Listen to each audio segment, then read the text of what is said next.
Ашигт малтмалын тухай хуулийн 5-1 дахь заалтанд Монгол Улсын газрын гадаргуу болон түүний хэвлэлд байгалийн байдлаар оршиж байгаа ашигт малтмал төвийн өмч мөнгөж заасан байдаг. Мөн хуулийн 7-гийн 4 дахь заалтанд нэг тусгай зөвшөөрлийг зөвхөн нэг хуулийн этгээд нэр дээр олгоно гэсэн 2 утгатай заалт байдгийг холбогдох алтан тушаалууд ашиглан нэг хүнд олон зөвшөөрөл олгох асуудал газар авчээ. Үүнээс үүдэн Монгол хүн төрж өссөн унган утгаас хөөгдөх нөхцөл байдал үүс болзошгүй гэж тус парламентын зүгээс үзэж байгаа тул ийхүү шаардаж байгаа юм а. Үүнд 1. Байгалийн баялаг тухайлбал стратегийн ач холбогдолтой ашигт малтмалын орд газрыг үр ашиггүй зарж борлуулан үндэсний эрх ашгийг хохироосдыг эрүүгийн онц хүнд гэмт хэрэгт татдаг болгох заалтыг холбогдох хуульд тусгах. 2.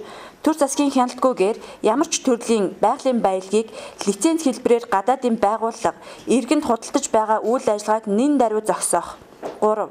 Томоохон орд газар зэрэг байгалийн баялагийг улс орны тусгаар тогтнол ард иргэдийн сайн сайхан аж байдалд аюул учруулах үр ашиггүйгээр гадныхан эзэмших эрх олгож гэрээ байгуулсан төр засгийн шийдвэр гаргагчдыг эрүүгийн төдийгүй улс төрийн онц хүнд гэмт хэрэгтэнд тооцож хөрөнгийг хураах бүх насаар нь хорих заалтыг холбогдох хуулинд тусгах.